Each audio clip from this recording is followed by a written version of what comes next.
Hello student, विभिन्न classes exam में आप लोगों का स्वागत है। आज बीजगणित का पहला अध्याय कक्षा 7 ए के लेके आए। जबरदस्त टॉपिक है और अच्छा सा हम सीखेंगे क्योंकि अभी आपने घातांक चैप्टर पढ़ा कक्षा 7 में। आपने कक्षा कौन सी कक्षा में हो? 7 में हो ना। घातांक चैप्टर आपने पढ़ा 2, यानी 2 जब चैप्टर आपने पढ़ा वहां पे आपने जाना कि कैसे कैसे जब आधार बराबर होते हैं उनके घाते कैसे जुड़ जाती हैं।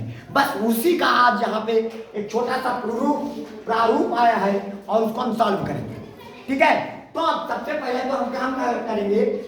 तो इधर आ जाइए। पहले जैसे हम लोग गुणा होता है, गिनती के अच्छा जो भी नंबर होते हैं उन नंबरों को आपस में गुणा कर देते हैं। उन नंबरों को आपस में गुणा कर देते हैं। तो अब माइनस का 7 को हम 4 से गुणा करेंगे तो 7 चौक 28। तो कितना हो जाएगा हमारे पास? 7 चौक 28, 28 माइनस यक्स गुणे यक्स का हो जाएगा यक्स स्क्वायर। यही हो जाएगा तुम्हारा। बात समझ में आई? कोई दिक्कत? इधर देखिएगा, माइनस के 6 को पहले 5 से गुणा करिए। माइनस का 6 को 5 से गुणा करेंगे। देखो ये माइनस का ये प्लस का, तो प्लस माइनस 6 पंचे 30 लिख लीजिएगा। लिख लिया? यक्स की घात 2 और यहाँ पे एक ही यक्स है तो 2 1 कितना हो जाएगा? क्योंकि जब आधार बराबर होते हैं तो गुणे में घाते जुड़ जाती हैं। तो इसकी 2 और इसकी 1, तो यक्स की पावर कितना हो जाएगा? 3। यही हो जाएगा तुम्हारा। बात समझ में आई? समझ में आ रहा है सबको? अगला क्वेश्चन। ठीक है, अगले क्वेश्चन में चलते हैं। जैसे पहले हम नंबरों का गुणा करेंगे। किसका गुणा करेंगे? नंबरों का। 7 को 3 से गुणा करेंगे, 7 30 आ जाएगा। हो गया। अब यक्स की घात 2 और एक यक्स ये है तो टोटल यक्स की घात कितनी हो जाएगी? क्योंकि जब आधार बराबर होते हैं तो इसकी घात 1 मानी जाती है। तो 2 और 1 कितना हो जाएगा? और देखो ये y है और ये भी y है। y बराबर है, आधार बराबर है तो इसकी घात 1 और इसकी घात 2, तो y की घात कितनी हो जाएगी? बस हो गया आपका आंसर तैयार। नहीं समझ में आया? इधर आ जाते हैं। 4 को 3 से गुणा करिए, 4 3 12 हो जाएगा। यक्स की देखो, यक्स इधर भी है यक्स इधर भी है, गुणे में घाते क्या हो जाती है? जुड़ जाती है। तो 2 और 5 कितने होते हैं? 7। तो यक्स की पावर कितना हो जाएगा? यही हो जाएगा तुम्हारा आंसर। समझ में आ रहा है? अगला देखो, 3 को 5 से गुणा करो, 3 बचे 15 लिख दिया। y घात 2 ये यहाँ, y घात 3 ये यहाँ और एक ये लिखा है। तो हमारे पास 2 और 3 कितना? 5 और 1 6। तो y की पावर कितना हो जाएगा? 6। यही हो जाएगा तुम्हारा। नहीं आया? अगला है 5 को 3 से गुणा करेंगे, 5 15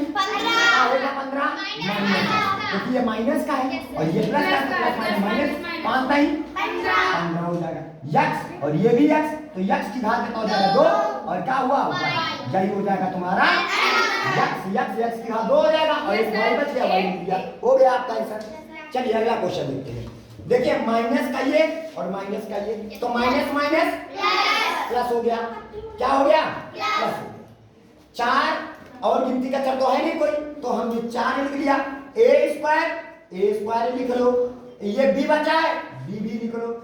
यक्स स्क्वायर और कहीं यक्स तो है नहीं तो यक्स स्क्वायर लिख लो। और क्या बचा? y बचा, y लिख दो। बस हो गया आपका आंसर। नहीं समझ में आया? बात आ रही समझ में? हमने कुछ नहीं किया, माने प्लस कर दिया।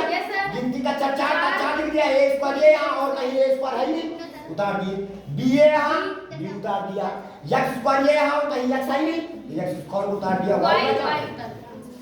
समझ में आया? माइनस माइनस क्या हो जाएगा? 5 15 हो गया। और यक्स की घात 2 और एक ये है तो यक्स की घात 3। y ये यहाँ, y घात 2 है तो y घात 3। यही हो जाएगा तुम्हारा। ठीक है, समझ में आ रहा है? अगला क्वेश्चन जैसे लिखा देखो, माइनस माइनस प्लस हो जाएगा। अब गिनती का चर गुणा कर लो। 3/8 गुणे कितना? 16। गिनती का चर 3/8 गुणे 16।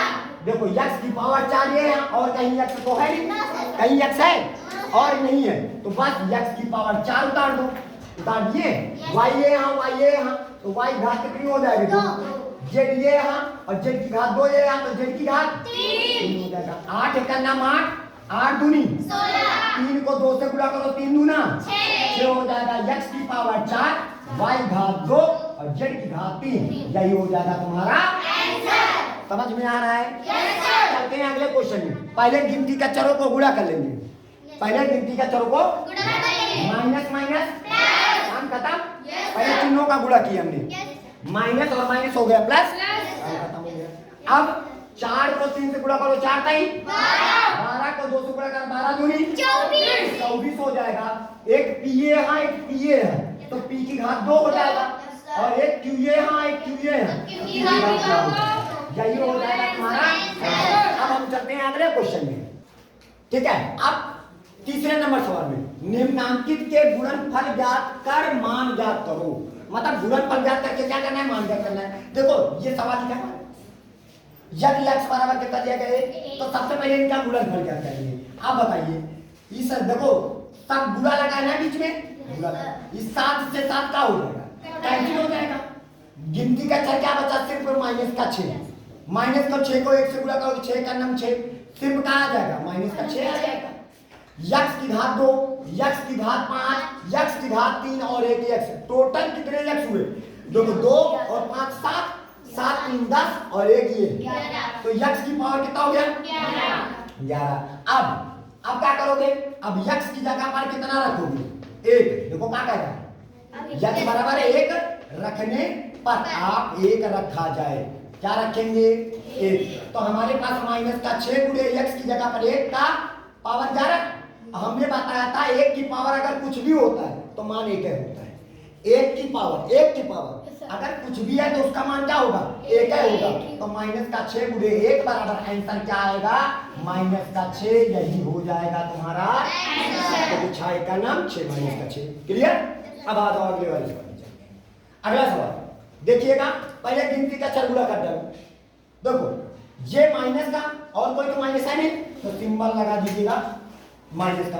2 को 10 से गुणा करो, 10 दूनी 20, 20 को 3 से गुणा करो, 20 ताई 60, 20 ताई 60, एक x ये हाँ एक x ये हाँ और x की घात 2, तो टोटल x की घात कितनी हो जाएगी 4। तो इसकी पावर 1 है और इसकी भी पावर 1 है, 1 1 2 2 2 4, क्योंकि आधार बराबर होते हैं तो पूरे में घातें जुड़ जाएंगी। अब y की घात 2 यहाँ, एक y यहाँ, तो y घात 4 कितना हो जाएगा, 3 हो जाएगा। 2 यहाँ और 1 यहाँ, तो टोटल कितने हो गए 3। आई बात समझ में? अब चलिए अब क्या करेंगे, यदि अब क्या करेंगे, यदि अब क्या करोगे, यदि x बराबर 1 तथा y बराबर क्या रखोगे 2 रखने पर, चलिए रखा जाए तो आप क्या करोगे, माइनस का 60 लिखोगे ना। x की जगह पर क्या रखोगे, 2 की पावर कितना हो जाएगा 4 गुणे x की जगह पर 1 रखना है ना, x की जगह पर 1 रखा जाएगा, 1 की पावर 4, और y की जगह पर 2 की पावर कितना हो जाएगा 3। तो इसको ऐसे लिखोगे ना, देखिएगा 60 लिखोगे, 1 को 4 बार गुणा, 1 की पावर कुछ भी होता है तो उसका मान 1 होता है। कितना होता है 1। 2 की पावर 3 को 2 बार गुणा कर, 3 बार गुणा कर, 2 गुणे 2 गुणे 2 हो गया। 2 दूनी 4 दूनी 8, एक का नाम 8 का 60 से गुणा करो, 8 0 0, ये माइनस का है, 8 0 0 और 48 काहे का माइनस का, यही हो जाएगा तुम्हारा आंसर। समझ में आया? अगला क्वेश्चन, एक खेत में 2x क्यारियां है। एक खेत है, जैसे हमारे पास क्या होता है, ठीक है, तो इधर सारे बच्चे नोट कर लेंगे, वीडियो को स्टॉप करके इस सवाल इतना सभी नोट कर लेंगे। तो इस सवाल को हम इधर आपको बताते हैं, सारे बच्चे इस सवाल को वीडियो को स्टॉप करके नोट कर लें, ठीक है, वीडियो को स्टॉप करके नोट करें।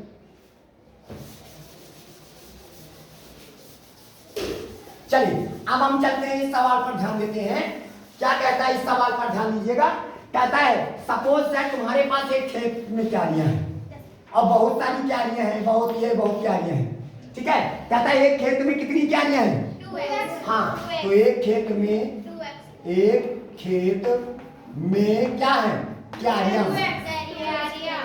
क्यारियां बराबर कितनी क्यारियां हैं, 2x क्यारियां हैं।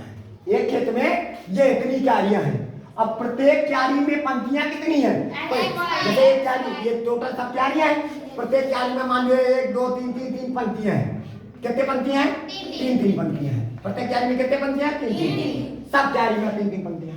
अब प्रत्येक पंक्ति में वाई स्क्वायर टमाटर के पौधे लगे, ये टमाटर का पौधे लगे, निकाला गया टमाटर के पौधे। तो देखो कितनी क्यारियां हैं, 1 2 3 4 5 6 7 8 9 10 11 12 क्यारियां हैं सपोज। अब प्रत्येक क्यारी में कितने पंक्तियां हैं, 3। अब प्रत्येक पंक्ति में कितने टमाटर के पौधे लगे हैं, 3 सपोज है, मान लो 4 लगे हैं, जितने लगा लियो टमाटर के पौधे 4 लगा, सबका गुणा कर डालो भाई, 12 36, 36 को 4 से गुणा करो, 36 चौको 144, यानी खेत में कुल पौधे कितने लगेंगे, 144 पौधे। इस पूरे खेत में 144 टमाटर के पौधे लगेंगे। नहीं समझ में आया? आप सुनिएगा, ध्यान देना, ठीक है। अब एक खेत में क्यारियां बराबर है 2x, कितने क्यारियां हैं, 2x, और पंक्तियां कितनी हैं, पंक्तियां बराबर है x, कितनी है, अब प्रत्येक पंक्ति में टमाटर के पौधे लगे बराबर कितने हैं, प्रत्येक पंक्ति में ऐसा करिए, एक खेत में क्यारियां बराबर 2x, और प्रत्येक पंक्ति में यहाँ पे प्रत्येक पंक्ति में क्यारी बराबर, सॉरी यहाँ पे एक खेत में 2x क्यारियां हैं, प्रत्येक क्यारी में 2, प्रत्येक क्यारी में, ऐसे थोड़ा सा भाषा इसको सही करिएगा क्योंकि पंक्तियां लिखोगे तो कंफ्यूज हो जाओगे। ऐसे लिखिएगा, प्रत्येक पंक्ति में प्रत्येक क्यारी में पंक्ति बराबर, प्रत्येक क्यारी में क्या पंक्ति बराबर कितनी पंक्तियां हैं, x। अब प्रत्येक पंक्ति में टमाटर के पौधे बराबर, प्रत्येक पंक्ति में टमाटर के पौधे बराबर, कितने टमाटर के पौधे बराबर, कितने पौधे हैं, 22। तो अब पहला पार्ट, खेत में कुल कितने पौधे लगे हैं, खेत में कुल पौधे बराबर, खेत में कुल क्या करना है, तो आपको कुछ नहीं करना है। खेत में कितनी क्यारियां थी, 2x, प्रत्येक क्यारी में कितनी पंक्तियां थे, x और y, ऐसा गुणा कर दो, अभी जैसे बताया था। अब गुणे, अब प्रत्येक पंक्ति में टमाटर के पौधे कितने लगे, सबको गुणा कर दो, 2 बचा, गिनती का 2 ही तो है, x गुणे x स्क्वायर हो जाएगा, y है हम y की घात 2 है तो y घात 3, यही हो जाएगा तुम्हारा एक पहला आंसर हो जाएगा।